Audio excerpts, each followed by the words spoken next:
Friends chapter 8 गुरुत्वाकर्षण में theory अपनी कम्प्लीट थई गई थी। हवे उदाहरण जोईए तो उदाहरण नंबर 8.1 छे। एमां प्रश्न एवो छे के धारो के आकृति में दर्शाव्या प्रमाणे एटले के आपणने आकृति जे छे ए कंईक आ रीते आपी छे। केप्लर्स फर्स्ट लॉ जे छे ने एनी आकृति आपणने अहींया बतावी छे। एमां आ सन छे, आपणुं सूर्य छे અને ત્યાંથી આ બે લાઈન જાય છે। ઓકે, આ બે અક્ષ છે, એનામાં બી એ સી અને પી છે। આ એસ છે અને આ એનાથી એસ ડેશ અંતર છે, બરાબર। અને અહીંયાથી અહીં સુધીનું અંતર ધારો કે 2a છે, જ્યારે અહીંથી અહીં સુધીનું અંતર ધારો કે 2b છે। હવે પ્રશ્ન એવો છે કે ધારો કે આકૃતિમાં દર્શાવ્યા પ્રમાણે સૂર્યનીચ બિંદુ પી એટલે કે સૂર્યની નજીકનું બિંદુ પી આગળ ગ્રહની ઝડપ વીપી અને સૂર્યથી ગ્રહનું અંતર એસપી છે। શું કીધું કે જે ગ્રહ છે એની ઝડપ વીપી છે અને સૂર્યથી ગ્રહનું અંતર ધારો કે એસપી છે અને એ અંતર એસપી જે છે એને ધારો કે આપણે શું લઈ લઈએ, આરપી લઈ લઈએ। તો સૂર્યોચ્ચ બિંદુ એટલે કે સૂર્યથી દૂરનું બિંદુ એ છે એ આગળની અનુરૂપ રાશિઓ સાથે સંબંધ મેળવો અને ગ્રહને બી એટલે કે આ પોઈન્ટ બી છે ને આપણો, તો બી એ સી અને સી પી બી અંતર કાપતા લાગતો સમય કેટલો છે તે શોધવાનું છે। તો સૌથી પહેલા સૂર્યથી નજીકનું બિંદુ જે પી છે ત્યાં ઝડપ આપણને કેટલી આપી છે, વીપી આપી છે અને સૂર્ય અને ગ્રહ વચ્ચેનું અંતર કેટલું કીધું છે, આરપી છે, બરાબર। તો જે વીપી અને આરપી છે તો અહીંયાથી અહીં સુધીના સૂર્યથી દૂર જાય એ બિંદુ માટે અનુરૂપ રાશિ સાથે આપણે એમનો સંબંધ શું છે એ દર્શાવવાનો છે। અને ત્યારબાદ શું કે ગ્રહ બી એ સી અને સી પી બી અંતર કાપતા લાગતો સમય કેટલો છે એ બતાવવાનો છે। ઓકે, આ પ્રશ્ન અહીંયા હવે કમ્પ્લીટ થયો। હવે પ્રશ્ન સમજ્યા બાદ આપણને ખબર પડે કે આપણને અહીંયા બીપીસી આ જોવાનું છે, તો કોણીય વેગમાન સંરક્ષણ જે છે એ લાગુ પાડી શકાય। તો એમના અંતર માટે જો કોણીય વેગમાનનું માન શેના માટે, પી માટે લખીએ એટલે કે સૂર્યથી નજીકના બિંદુ માટે અને પછી ત્યારબાદ સૂર્યથી દૂરના બિંદુ માટે આપણે કોણીય વેગમાન લખીએ તો શું થશે, કોણીય વેગમાન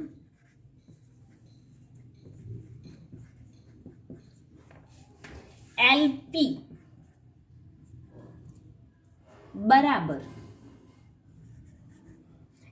એમવી। ખરેખર સૂત્ર શું આવે, પી ક્રોસ આર આવશે, પરંતુ આપણે પી ની કિંમત કેટલી મૂકીએ, એમવી મૂકીએ તો ડાયરેક્ટ કેટલી થઈ જશે, એમપી વીપી અને આરપી થશે। હવે આને હું સમીકરણ નંબર 1 આપી દઉં।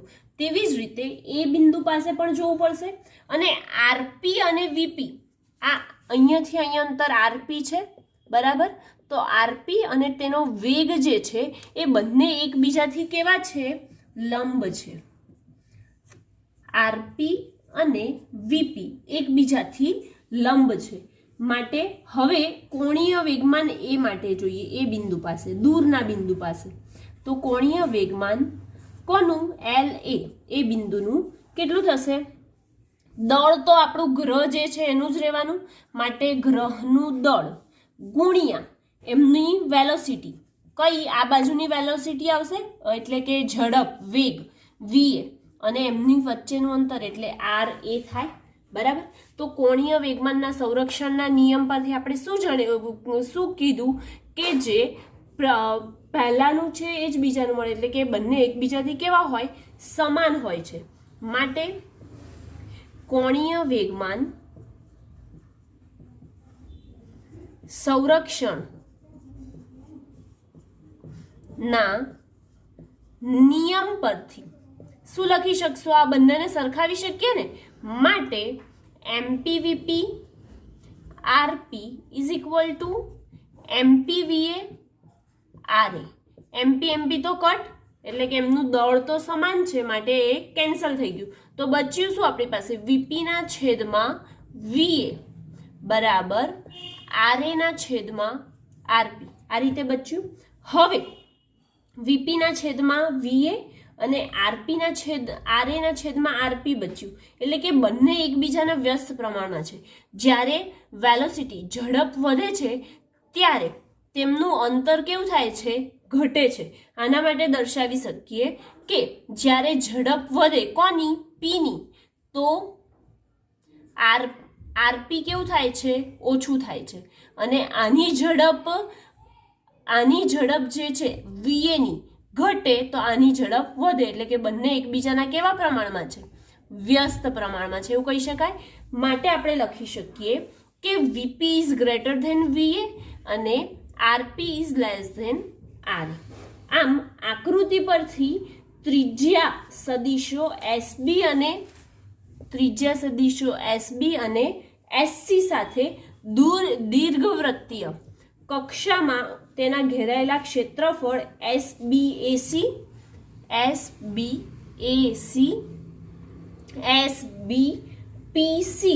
કરતા વધુ છે. કોનું? આકૃતિ પરથી ત્રિજ્યા સદિશો એસબી અને એસસી સાથે દીર્ઘવૃત્ત વડે ઘેરાયેલું ક્ષેત્રફળ એ એસબીએસી એ એસબીપીસી કરતા કેવું છે? વધુ છે. જોવાય જ છે ને કે એસબીએસી આ અંતર કેવું છે? મોટું છે, એનું ક્ષેત્રફળ વધારે ઘેરાયેલું છે, જ્યારે આનું કેવું છે? ઓછું છે. એટલે અહીં લખવું હોય તો લખી શકો કે એસબીએસી દ્વારા ઘેરાયેલ ક્ષેત્રફળ એ એસબીપીસી કરતા વધુ છે. અને કેપ્લરના બીજા નિયમ પરથી એક સમાન સમયમાં એક સરખું ક્ષેત્રફળ આંતરાય છે. આથી ગ્રહને સીપીબી અંતર કરતા બીએસી અંતર કાપતા વધુ સમય લાગશે. જે સીપીબી છે એ અંતરની જગ્યાએ બીએસી અંતર કાપતા વધારે સમય લાગશે. કેમ કે એનું ક્ષેત્રફળ કેવું છે? વધારે. એટલે કે આપણે લખી શકીએ કે બીએસી અંતર કાપતા વધુ સમય લાગશે અને પેલાને કેવો લાગશે? એના કમ્પેરિઝનમાં ઓછો સમય લાગે છે. ઓકે. અને એની સાથે આ જે ઉદાહરણ 8.1 છે એ અહીંયા કમ્પ્લીટ થાય છે. ઉદાહરણ 8.2 છે. એમાં પ્રશ્ન શું કહે છે કે સમબાજુ ત્રિકોણ એબીસી ના દરેક શિરોબિંદુ પર m kg જેટલું દળ ધરાવતા પદાર્થ રાખેલા છે. એ ત્રિકોણના મધ્ય કેન્દ્ર જી પર મૂકેલા 2m દળ પર કેટલું બળ લાગશે? બી, જો શિરોબિંદુ એ પરનું દળ બમણું કરવામાં આવે તો કેટલું બળ લાગે? જ્યાં એજી બરાબર બીજી બરાબર સીજી બરાબર 1 મીટર લો અને જે આકૃતિમાં દર્શાવેલું છે. અહીંયા આપણને આકૃતિ દર્શાવી છે. એમાં દરેક એ બી સી 3 શિરોબિંદુઓ છે એ ત્રણેયના દળ કેટલા છે? એમ છે. અને પછી પહેલો કિસ્સો આપ્યો છે, એમાં એનું જે કેન્દ્ર છે મધ્ય કેન્દ્ર જી એનું દળ 2m આપ્યું છે. ત્યારબાદ એના ઉપર લાગતું જી થી એ પર લાગતું બળ એફજીએ, બી પર લાગતું એફજીબી અને અહીંયાથી લાગતું એફજીસી જેટલું બળ છે. જ્યાં એજી, બીજી અને સીજી બરાબર આપણે લેવાનું છે 1 મીટર. હવે આ ધન એક્સ દિશા પણ આપણને દર્શાવી છે, તો એની પાછળ બાજુની માઇનસ દિશા પણ હશે ને, એટલે કે એક્સ ડેશ હશે. તો બંને જગ્યાએ કેવો ખૂણો બને છે? 30 ડિગ્રીનો ખૂણો બને છે, એવું કહી શકીએ આપણે. તો આના ઉપરથી એવું કહીએ કે ત્રિકોણનું મધ્ય કેન્દ્ર જી થી દરેક શિરોબિંદુનું અંતર કેટલું છે? કેન્દ્ર જી થી શિરોબિંદુ નું અંતર ધારો કે એલ લઈ લઈએ તો કેટલું છે 1 મીટર છે, બરાબર. અને જી આગળના કણ પર એ બી અને સી આગળના કણ વડે લાગતા બળો અનુક્રમે આપણે લખીએ. હવે શું, શેના કારણે? જી આગળ કણ પર, એ કણ પર, બી કણ પર અને સી કણ પર લાગતા બળો. જી આગળ કણ પર એ બી અને સી આગળના કણ વડે લાગતા બળો. આ બધા વડે બળ લાગે છે. આના દ્વારા આના પર, આના દ્વારા આના પર, આના દ્વારા આના પર, વચ્ચેના પર બળ લાગે છે. માટે આપણે લખી શકીએ પહેલા માટે એ માટે તો એફ જી એ છે અહીંયા દર્શાવેલું. તો એફ જી એ બરાબર કઈ દિશામાં છે? આપણો એ બિંદુ છે કઈ દિશામાં છે? ઊભી વર્ટિકલ લાઈન છે. વર્ટિકલ લાઈન એટલે કઈ દિશા થાય? વાય દિશા થાય. માટે આપણે લખીશું વાય દિશાનો ઘટક, બરાબર, કેમ કે સદિશ સ્વરૂપે આવશે ને. તો સૌથી પહેલા આપણને યાદ રહેવું જરૂરી છે કે આપણે જે સૂત્ર બળ માટેનું સૂત્ર ભણી ગયા તે શું હતું સૂત્ર? તો G/m/r² હતું ને. તો એના ઉપરથી જ આપણે લખીશું. તો Gm, પછી આ G નું દળ કેટલું છે? 2m છે ને, માટે 2m/r². r² ની જગ્યાએ આપણે શું લીધું છે? અહીંયા અંતર L લીધું છે, માટે L². અને કઈ દિશામાં છે? જે દિશામાં છે, ધન વાય દિશામાં છે, માટે તેનો ઘટક જે, બરાબર. તેવી જ રીતે બીજું જોઈએ તો એફ જી બી માટે એટલે કે જી પર લાગતું બળ કોના દ્વારા? બી દ્વારા. તો બી દ્વારા લાગતું બળ શું લખી શકશું? Gm × 2m તો ખરા જ, અપોન L² પણ ખરા. પરંતુ આપણો જે ઘટક છે એ નથી એક્સ દિશામાં બળ લગાડતો કે નથી વાય દિશામાં, બંને દિશામાં બળ લાગે છે, બરાબર ને. તો બંને દિશામાં લાગતું હોય બળ તો શું લખીએ? તેના ઉપરનું અંતર અને એનો ઘટક. એટલે કે અંતર કેટલું છે? 1 મીટર છે, માટે ડાયરેક્ટ લખીશું -1 મીટર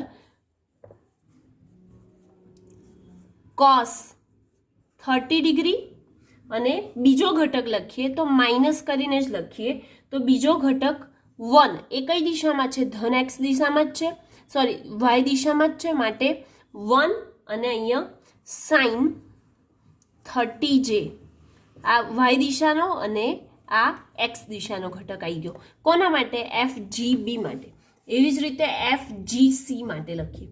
એટલે કે આ જગ્યા માટે આપણો એક્સ ઘટક માઇનસ હતો, જ્યારે વાય ઘટક કેવો હતો? પ્લસ હતો, અને ઓલરેડી માઇનસની સાઇન આવે માટે માઇનસની સાઇન કરીશું. ઓકે, હવે એફ જી સી કરીએ. તો એફ જી સીમાં આપણો પહેલા તો Gm × 2m upon L² as it is જે આવે તે આવે જ. પછી લખીએ તો 1 કઈ દિશામાં છે? આ ઘટક કઈ દિશામાં જાય છે? પ્લસ એક્સ દિશા છે ને, માટે 1 cos 30i 30 નો ખૂણો બને છે, માટે 30i ડાયરેક્ટ માઇનસ. હવે વાય કઈ દિશામાં છે આપણો? તો નીચેની દિશામાં જ છે, એટલે કે ઉગમ બિંદુ જે આપણે ધાર્યું છે મધ્ય કેન્દ્ર એનાથી નીચે બાજુ, એટલે એ પણ માઇનસમાં જ આવશે. તો ડાયરેક્ટ માઇનસ એનો ઘટક સાઇન અને એની દિશાનો ઘટક જે. ઓકે, હવે આપણે કુલ બળ શોધવાનું છે ને, જી પર લાગતું બળ, માટે કુલ બળ એફ આર બરાબર આ ત્રણેયનો શું કરીશું? સરવાળો. માટે એફ જી એ પ્લસ એફ જી બી પ્લસ એફ જી સી બધાની કિંમત મૂકીએ આપણે. Gm upon 2m upon L². હવે આપણે અહીં જોઈએ તો શું છે કે Gm 2m અપોન L² છે, અહીં પણ Gm 2m અપોન L² છે, અને અહીંયા પણ Gm 2m અપોન L² છે. તો આ બધામાંથી આ કોમન કાઢી લઉં તો મારી પાસે L ની જગ્યાએ હું 1નો વર્ગ કરી દઉં ડાયરેક્ટ. કેમ કે એલ બરાબર આપણે શું લીધું છે? 1 મીટર લીધું છે ને, માટે 1નો વર્ગ કરીએ. હવે પહેલો ઘટક જે છે માટે મારે શું મૂકવું પડશે? જે મૂકવું પડશે. પછી ત્યારબાદ બીજાની વારી આવી તો બીજામાં શું છે? -1 ઇન્ટુ cos 30i. -1 ને કોઈ પણ સાથે ગુણીએ તો એ પોતાનો જ આવશે ને, એટલે -cos 30i. પછી -sin 30j. પછી શું છે? તો +cos 30i. અને અહીંયા -sin 30 જે છે. ઓકે, આપણે આ બધાની કિંમત જાણીએ. cos 30 ની કિંમત કેટલી થાય? વર્ગમૂળ 3/2. અને sin 30 ની કિંમત કેટલી થાય? 1/2 થાય. પરંતુ આપણે અહીં જોઈએ તો -cos 30 છે, અહીં +cos 30 છે. તો એક માઇનસ હોય અને એક પ્લસ હોય તો આ કેન્સલ થાય કે ના થાય? થાય. બરાબર. તો અહીં શું મૂકીશું? gm ઇન્ટુ 2m અપોન 1 લખો કે ના લખો કોઈ ફરક પડતો નથી. પછી એનો બીજો ઘટક તો જે છે એક તો. પછી sin 30 છે, sin 30 ની કિંમત મૂકવી પડશે પહેલા તો sin 30 ની કિંમત કેટલી થાય? 1/2. અને જે ઘટક એમનો એમ માઇનસની સાઇન. ફરી સાઇનની કિંમત 1/2 અને જે એમનો એમ. તો હવે -1/2 જે -1/2 જે એટલે કેટલો થઈ જાય? 1 થાય કે ના થાય? થાય. બરાબર. તો 2gm² ઇન્ટુ જે ઓલરેડી છે એનો એ જ 1/2 અને 1/2. સાઇન કેવી છે? સરખી છે, થશે સરવાળો, માટે 1/2 વત્તા 1/2 થાય શું? 1 થાય. માટે 1 ગુણ્યા જે એટલે શું થઈ જશે? જે. અને મોટી સંખ્યા બંને સરખી નિશાની માટે માઇનસ નિશાની. તો જે માઇનસ જે શું થઈ જાય? 0 થાય કે ના થાય? 0 થાય. માટે 0 ગુણ્યા 2gm² એટલે આન્સર કેવો આવે? 0 આવે. આપણે આ તો શું શોધ્યું? એ માટે શોધી કાઢ્યું. બરાબર. હવે બી માટે બાકી રહ્યું તો એ માટે શોધ્યું. હવે બી માટે શોધીશું. આ એ માટે આપણું પૂરું થયું. હવે બી માટે પાછું જોઈએ તો એમાં પણ આપણને શું કીધું છે કે જે એનો બિંદુ છે ને એના પર વજન બમણું કરી દેવામાં આવે. તો વજન બમણું કરવામાં આવે તો આપણે ખાલી આ જગ્યાએ ચેન્જ કરવું પડશે કે આ જગ્યાએ વજન કેવું કરી દઉં? હું બમણું કરી દઉં. તો કેટલું થઈ ગયું? 2m upon l². તો હવે મારે ખાલી અહીંયા આ જગ્યાએ ચેન્જ કરવાનું રહેશે. તો આપણે અહીંયાથી ચેન્જ કરવાનું સ્ટાર્ટ કરીએ. તમારે આખું લખવું પડશે. આટલો વિડીયો પોઝ કરીને નોટ ડાઉન કરજો, પછી આખું લખીને ફરીથી જોઈ લેજો. ઓકે. તો આપણે હવે અહીંયા કિંમત મૂકીએ. શું આવશે? FGA ની જગ્યાએ G. અહીંયા 2 2 4 થાય, 2 ગુણ્યા 2 એટલે 4 થઈ જાય.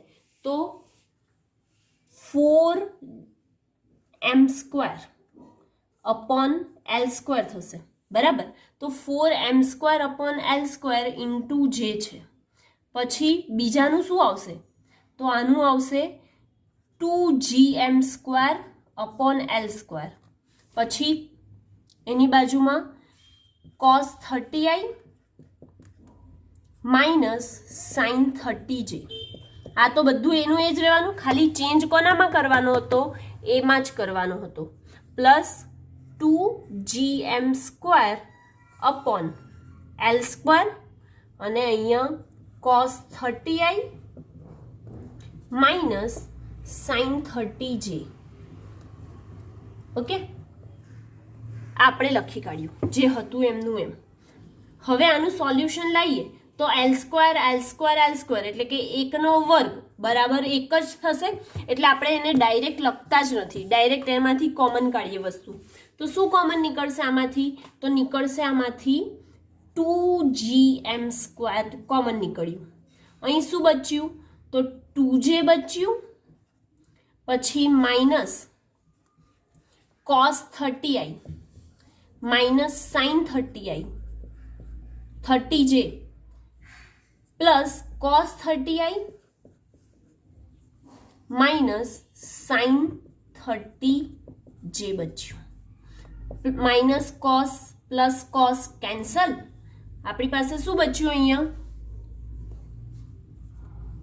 2gm² into 2j. હવે અહીંયા આપણે આનું સોલ્યુશન આ જગ્યાએ કરી દઈએ કેમ કે આપણી પાસે નીચે જગ્યા નથી, તો માઇનસ સાઇન 30 એટલે કે -1/2 જે અને આનું પણ -1/2 જે આવશે, એટલે ટોટલ કેટલું થઈ જશે -1/2 અને -1/2, એટલે કે આ બાજુ 1/2 શું થશે 1 થશે, માટે ડાયરેક્ટ આપણે લખી શકીએ કે -1j. ઓકે, તો વેલ્યુ મૂકીએ આપણે -1j, તો -1 ઇન્ટુ જે બચ્યું બરાબર. સો FR ઇઝ ઇક્વલ ટુ 2 માંથી 1 માઇનસ કરીએ તો કેટલું બચે 1 બચે, માટે 2gm² અને 2j - 1j, 2j - 1j એટલે કેટલા થાય 1j થાય. ઓકે, તો 1 ઇન્ટુ આની જોડે મલ્ટિપ્લિકેશન કરીશું તો આપણો આન્સર શું આવે છે 2gm² ઇન્ટુ જે કેપ. આ આપણો શેના માટે જ્યારે એ પરનું દળ બમણું કરી દેવામાં આવે એના માટેનો આન્સર થયો, એટલે કે બી પાર્ટ પણ અહીંયા શું થયો કમ્પ્લીટ થયો. એ પાર્ટમાં જ્યારે સેન્ટરમાં શોધતા હતા લાગતું બળ એ 0 આવતું હતું, પરંતુ જે બી પાર્ટ છે એમાં જો વજન બમણું કરી દેવામાં આવે તો શું મળે છે 2gm², જે દિશામાં ઘટક મળે છે. ઓકે, અને એની સાથે આ જે ઉદાહરણ 8.2 છે એ અહીંયા કમ્પ્લીટ થાય છે. ઉદાહરણ નંબર 8.3 છે, એમાં પ્રશ્ન છે કે L લંબાઈની બાજુઓ ધરાવતા ચોરસના શિરોબિંદુઓ પર મૂકેલા 4 કણના તંત્રની સ્થિતિ ઉર્જા શોધો અને ચોરસના કેન્દ્ર પર તેનું સ્થિતિમાન શોધો. આપણને શું કીધું છે અહીંયા કે જે ચોરસ છે એ ચોરસની કેટલી બાજુ હશે 4 બાજુ હશે. તો આ જે ચારે બાજુ છે, ધારો કે આ પહેલી બાજુ, આ બીજી, આ ત્રીજી અને આ ચોથી, આ ચારે શિરોબિંદુઓ પર m દળ ધરાવતો કણ છે, m દળ ધરાવતો કણ છે, અને એ જે કણ છે એના પર મૂકેલા કણના તંત્રની શું શોધવાની છે સ્થિતિ ઉર્જા શોધવાની છે, અને એના કેન્દ્રમાં તેનું સ્થિતિમાન. હવે કેન્દ્રમાં સ્થિતિમાન શોધીશું તો આપણે અહીંયા સપોઝ કરવું પડશે, રાઈટ. તો સપોઝ કરીએ આપણે કે ધારો કે સૌથી પહેલા બે કણ છે એમની વચ્ચેનું અંતર L છે, કોઈ પણ બે કણ, કેમ કે ચોરસની બધી બાજુ કેવી હોય સરખી હોય, માટે કોઈ કણ છે એ બંનેની વચ્ચેનું અંતર L છે, અને તે જે વિકર્ણ છે તો એ વિકર્ણમાં કેન્દ્રથી કણ વચ્ચેનું અંતર ધારો કે કેટલું છે R જેટલું છે. આ આપણે શું કર્યું અહીંયા સપોઝ કર્યું છે. તો આકૃતિ પરથી આપણે કહી શકીએ કે આકૃતિ પરથી 4 કણોના દળ m છે. 4 કણો સમાન દળ ધરાવતા m દળ ધરાવે છે. હવે તેમની વચ્ચેનું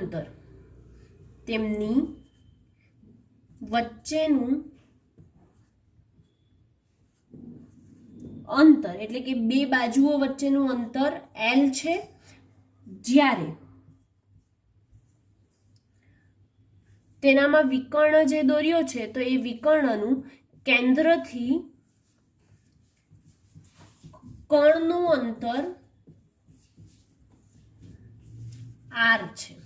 હવે આ કેન્દ્રથી અંતર R છે તો મારે હવે આને શેમાં લેવું પડશે, આખું અંતર R છે તો આને મારે L ના રૂપમાં જ લેવું પડશે.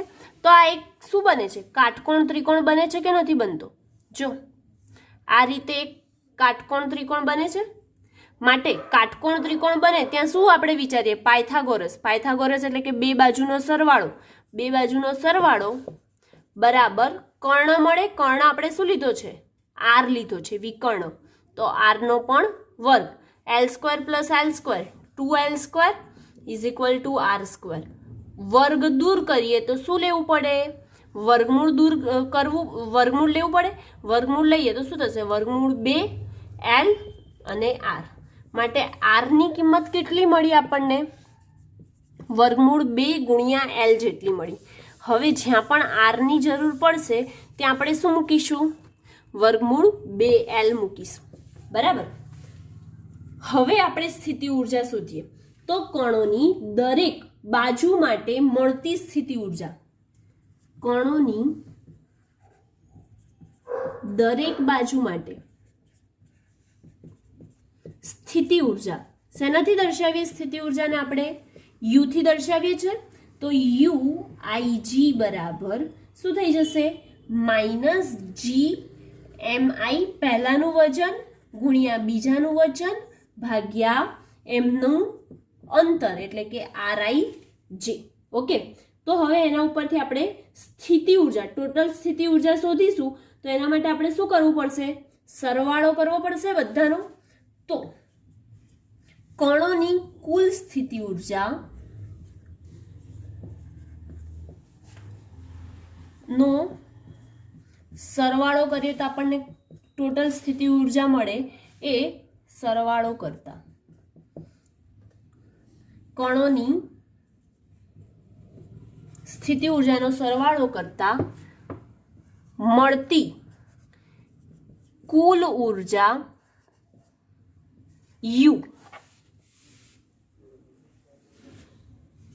U બરાબર શું લખી શકશો? -GM². કેમ કે M² છે, બધાના દળ કેવા છે? સમાન છે. માટે આપણે 1 2 3 એવું લખવાની જરૂર નથી. એટલે ડાયરેક્ટ લખી શકીએ કે U બરાબર -GM². અને આમાં આ અંતર જે છે દરેક વખતે ચેન્જ થશે. માટે શું લખીશું? Summation I = 1. તેથી 1/, I અને J બરાબર 1 થી સ્ટાર્ટ થશે. માટે 1/RIJ મળે. ઓકે, હવે 1/RIJ છે તો એના માટે શું લખીશું? 1 નું 2 માટે, 2 નું 3 માટે, 3 નું 4 માટે. આ 4 તો ખરા જ. બરાબર. 1 2 2 3 3 4 અને 4 1. પછી 1 નું 3 સાથે, તેવી જ રીતે 1 નું 4 સાથે, એટલે કે 1 ના ટોટલ 3 આવ્યા. લખીએ આપણે તો ખ્યાલ આવશે. પહેલા તો 1/R12 પ્લસ 1 નું 3 સાથે R13, તેવી જ રીતે 1 નું 4 સાથે R14 પ્લસ હવે 1 ની વારી ખતમ, 2 ની વારી આવી તો 2 નું 3 સાથે પ્લસ 1/2 નું 4 સાથે પ્લસ 1/3 નું 4 સાથે. તો 3 નું 4 સાથે લખીએ એટલે કે R34 સુધી આવ્યું. અને પછી 4 નું 1 સાથે લઈએ તો એ તો આવી જ ગયું છે એટલે લખવાની જરૂર નથી. ઓકે, તો હવે એમની વચ્ચેના અંતર લખીએ. -GM² એમનું એમ 1/R12 છે ને, તો R12 છે તો 1 અને 2 વચ્ચેનું અંતર શું છે? L છે, માટે L. પછી 1 અને 3 વચ્ચેનું અંતર R છે. R એટલે આપણે શું લીધું હતું? √2L. તો અહીં લખીશું √2L પ્લસ 1/R14 છે. 14 એટલે કે બંને જોડે જોડે છે, એમનું અંતર શું છે? L છે. પ્લસ 1/R23 છે, એમની વચ્ચેનું અંતર શું છે? L. પ્લસ 24 એટલે એમની વચ્ચેનું અંતર વિકર્ણ છે. વિકર્ણનું અંતર કેટલું લીધું છે આપણે? R એટલે √2L પ્લસ R34 છે. 34 નું અંતર શું છે? L. આપણે અહીંયા કશું જ નથી કર્યું, ખાલી આમાં સ્થિતિ ઉર્જાનું સૂત્ર મૂક્યું, આ પાયથાગોરસથી આને શોધ્યું. ત્યારબાદ જે બધા કણો છે એમનો શું કર્યો? બધા પરના સ્થિતિ ઉર્જાનો સરવાળો. અને આ વસ્તુ કેમ આવું લીધી? કેમ કે MI અને MJ એટલે કે દરેક પરના દળ કેવા છે? સરખા છે. માટે આ વસ્તુ આપણે લીધી છે. ઓકે, હવે બધાનો સરવાળો કરીએ તો આપણે જોઈએ કે શું મળે આપણને. -GM² 1/L 1/L 1/L ને 1/L કે ટોટલ કેટલી વાર છે? 4 વાર છે. એટલે કે 1 2 3 અને 4 તો 4/L પ્લસ આ કેટલી વાર છે? 2 વાર છે માટે 2/√2L.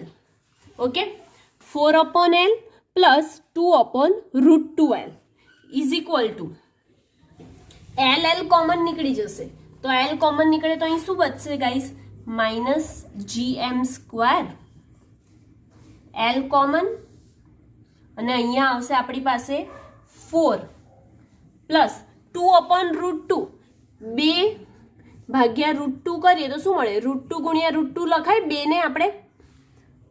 ને આપણે √2 ગુણ્યા √2 લખીએ અને છેદમાં વર્ગમૂળ 2 તો વર્ગમૂળ 2 કેન્સલ.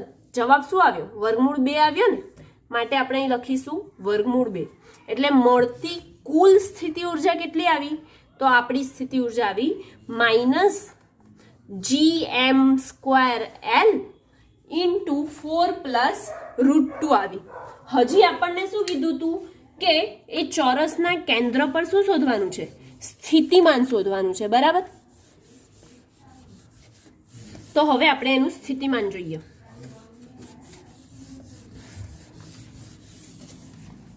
ચલો, સ્થિતિમાન જોઈએ તો શું થશે? ચોરસના કેન્દ્ર પર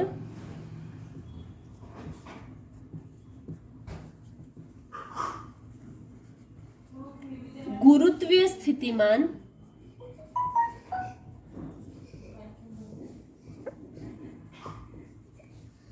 phi બરાબર -gm અપોન સ્થિતિમાન ક્યાં શોધવાનું છે? કેન્દ્ર પર શોધવાનું છે. કેન્દ્ર પર શોધવાનું એટલે કે આટલામાં શોધવાનું છે. તો આ કેટલું થઈ જશે? આખું r છે. આખું r છે તો અડધું કેટલું થાય? r/2 થાય કે ના થાય? થાય. તો માટે -gm અપોન r/2. હવે r ની કિંમત આપણે જોઈતી. કેટલી જોઈતી? r બરાબર √2L થાય. માટે કિંમત મૂકીશું. તેથી ચોરસના કેન્દ્ર પર લાગતું સ્થિતિમાન phi બરાબર -gm, r એટલે √2L/2. હવે √2L/2 તો આ છેદનો છેદ છે, ક્યાં જશે? અંશમાં જશે. માટે -gm ઇન્ટુ 2 અપોન √2L મળ્યું આપણને. તેથી phi બરાબર -2 નું આપણે હમણાં જ કર્યું. √2 ઇન્ટુ √2 અપોન √2 તો √2 કેન્સલ. બચ્યું શું આપણી પાસે? -√2 into gm upon L. phi is equal two -√2gm upon L મળ્યું. આમ તેના કેન્દ્રમાં તેનું સ્થિતિમાન કેટલું મળે છે? -√2gm અપોન L મળે છે. પરંતુ જો 4 કોણ હોવાથી દરેકનું દળ સમાન છે માટે એના 4 ગુણ્યા કરવા પડે એટલું આપણને મળે. તો આપણે અહીંયા લખી કાઢીએ વસ્તુ. પણ આ તો એક કોણ માટે શોધ્યું. એવા કેટલા કોણ છે? 4 કોણ છે. માટે 4 કોણો માટે મળતું સ્થિતિમાન દરેકનું દળ કેટલું છે? m જેટલું છે. તો m વત્તા m વત્તા m વત્તા m કરીએ કેટલું થઈ જાય? 4m થાય ને. માટે અહીંયા શું મૂકીશું? -4√2gm અપોન L મળે. phi બરાબર -4√2gm અપોન L મળે છે. અને આપણને ગુરુત્વીય સ્થિતિમાન 4 કણોનું કેન્દ્ર પરનું મળી ગયું અહીંયા. ઓકે, અને એની સાથે ઉદાહરણ 8.3 કમ્પ્લીટ થાય છે.